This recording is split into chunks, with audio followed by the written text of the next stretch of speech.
In the vast Maya jungle, Jaguar Paw, his father Flint Sky, and their fellow Mayan tribesmen are hunting for a tapir. They manage to kill one using a tripwire trap. Jaguar Paw butchers the tapir and starts distributing it to his friends, with Blunted eagerly waiting for his turn.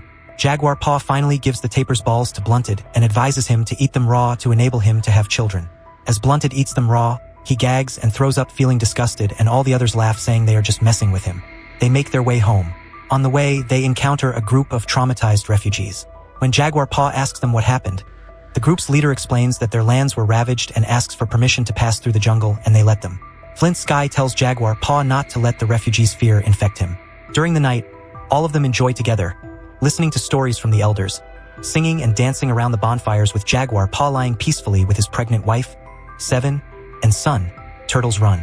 The next morning, Jaguar Paw wakes from a nightmare and sees other Mayan warriors entering the village and setting the huts on fire. The raiders, led by Zero Wolf, who is accessorized by human jaw bones, attack and subdue the villagers. Jaguar Paw slips away with his wife and his little son, lowering them into a deep vertical hole with a vine, which he ties off so they can climb out later. He then asks his wife to wait for him and returns to help the village. He fights and almost kills a raider named Middle Eye, but Zero Wolf intervenes and overpowers Jaguar Paw. When Middle Eye tries to kill him, Zero Wolf says no. Middle Eye, out of spite, asks Flint Sky to stand up.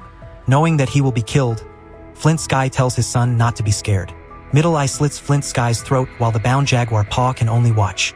Some of the women are assaulted and killed, and the rest, excluding the children, are bound and ready to be taken. Before the raiders leave with their prisoners, Snake Inc. notices Jaguar Paw staring toward the hole. He cuts the vine, trapping his wife and son. Jaguar Paw and the other captives are then led off into the jungle. A short distance from the village, they join another group of raiders who have captured the refugees Jaguar Paw met the day before.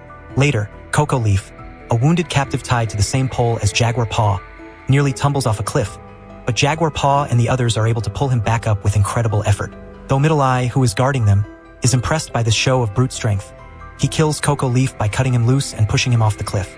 As the raiding party marches toward a Mayan city, along the way, they encounter a small girl, plagued, sitting by her dead mother. She stares at them and prophesies that a solar eclipse will occur and a man running with a jaguar will lead the raiders to those who will destroy their world. As they reach the outskirts of the Mayan city, they see slaves laboring in lime quarries, and the workers are all covered with the white lime powder. As they move further inside, they see infertile crop fields with diseased crops and sick people. Once they reach their destination, the males are separated and their bodies are painted in blue dye. The female captives are sold into slavery while the males are taken towards a step pyramid. The people are cheering as the high priest sacrifices captives and throws the heads down, rolling down the high steps. Once the group reaches the top, a lot of captives, including Jaguar Paw's friend Curl Nose, are sacrificed by cutting out their beating hearts before beheading them and throwing the heads down the steps while the crowd standing down continues cheering. Then, there is this gruesome sight of the beheaded heads being put up in poles and bodies piling up. Just as Jaguar Paw is about to be sacrificed, a solar eclipse occurs. The high priest glances at the emperor, and they share a knowing smile while the people below panic at the phenomenon. The priest declares that the god Kukulkan is satisfied with the sacrifices and asks the god to let light return to the world. The eclipse passes, and the crowd cheers in amazement. The priest then orders the remaining captives to be led away and disposed of. Zero Wolf takes the captives to a ball court and chooses a weapon from the set rolled out. He gives it to his son, Cut Rock, and he smiles and runs off to the end of the field. Middle Eye chooses the first pair, Jaguar Paw's last living friends, Smoke Frog and Blunted, to face their brutal fate. They are promised freedom if they make it to the end of the field alive. As the pair starts running, the raiders target the runners with atlatls, arrows, and slingshots with big rocks like target practice. The pair manage to dodge some, but Smoke Frog is struck in his head by a big rock. Blunted runs for his life, but just as he is about to reach the end, he is impaled through the stomach by a dart launched with an atlatl. The raiders laugh and cheer as the captives look in fear. The still alive Smoke Frog is then killed by Cut Rock. Next up are Jaguar Paw and the refugee leader from the beginning. They start running in a zigzag manner to dodge better. Although they almost make it, the refugee leader is shot through the head with an arrow. Jaguar Paw is just a few feet away from the end when Zero Wolf impales an arrow in the side of his stomach. As Cut Rock approaches to finish Jaguar Paw, the not quite dead Blunted trips Cut Rock, buying Jaguar Paw some time to break the arrowhead. Cut Rock gets up and savagely kills Blunted, then turns to finish off Jaguar Paw, who reaches up and slices through Cut Rock's neck with the arrowhead. While the still shocked Zero Wolf rushes to his son, Jaguar Paw pulls the arrow from his back and stumbles away toward the jungle. As Cut Rock bleeds out, Zero Wolf ends his life to ease his pain. Meanwhile, Jaguar Paw runs through a withered maize field and an open mass grave of sacrificial victims before finally reaching the jungle. Enraged, Zero Wolf and his 8 men pursue Jaguar Paw into the jungle. With the raiders hot behind him, Jaguar Paw runs as fast as he can, but the wound and bleeding are making him weak. On the verge of being caught up, he climbs up a tree to hide and rest while the raiders run past him. As he turns, he sees a baby black jaguar, which means the mother is nearby. The mother roars from behind before giving him a chase. While the raiders spread out to look for him, Jaguar Paw is running for his life from the jaguar. One of the raiders sees him and chases him, only to be taken down by the jaguar. The others rush to the spot and kill the jaguar and see it as a bad omen, as one of them remembers the prophecy told by the little girl. This gives some time for Jaguar Paw to get away. Continuing their pursuit, another raider sees a blue dye on a tree, and as he turns to tell the others, he gets bitten by a venomous snake in the neck. The others leave him behind and he cuts his own veins to die quicker. The raiders are closing in on Jaguar Paw and they attack him with their weapons, missing him in inches. Finally, Jaguar Paw finds himself caught between a high waterfall and the raiders. With no other options left, he takes a leap and jumps into the deep, crushing waterfall. The raiders think he is dead until they see him surface. From the riverbank below, Jaguar Paw declares that the raiders are now in his homelands and taunts them to follow.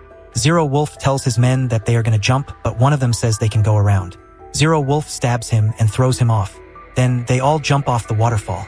As Jaguar Paw runs, he falls into a mud pit but manages to pull himself up using a vine. Jaguar Paw, now camouflaged in black mud, decides to become the hunter rather than the hunted. Meanwhile, Seven and Turtles Run are trying everything possible to get out of the hole. The raiders are closing in and Jaguar Paw comes out in front of them with a big leaf folded above his head. He unfolds the leaves and throws a hornet's nest towards them. While hundreds of hornets attack them, he catches a poisonous toad and uses tree thorns to extract the poison. He then marks some spots using the black mud to trap them. Back in the hole, Seven succeeds in making a grapple and climbs a few feet up, but she falls down, triggering her contraction. As the raiders come around, Jaguar Paw targets the last raider and shoots him with the poison thorn, killing him. Middle Eye sees something wrong and returns back, coming face to face with Jaguar Paw. Middle Eye charges at him and swings his otlotls. Jaguar Paw ducks and picks up the dead man's otlotls and smashes the side of his head and kills him. As the thunder roars, Jaguar Paw looks up, says a little prayer and runs off.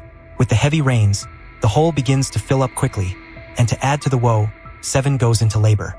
Jaguar Paw runs as fast as lightning with Zero Wolf and 2 others pursuing him. He reaches the hole, quickly checks on his wife and son, and runs off. After a bit, he comes right in front of Zero Wolf and turns to run, but he gets shot with an arrow. Jaguar Paw breaks the arrow, gets up, and taunts Zero Wolf to get him.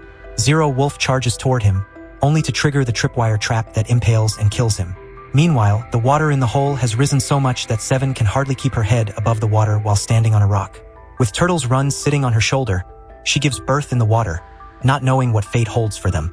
Jaguar Paw, injured and exhausted, is still pursued by 2 of the raiders. He runs and reaches the beach, where they all stand and watch in awe. They see multiple ships and smaller boats with people coming towards the land. While the 2 raiders are still fascinated by the arriving crew, Jaguar Paw rushes to save his family, and he arrives just in time to get them out of the hole. Later, Jaguar Paw and his family see the ships again. Seven asks him if they should go them, but Jaguar Paw says they should go to the jungle to seek a new beginning.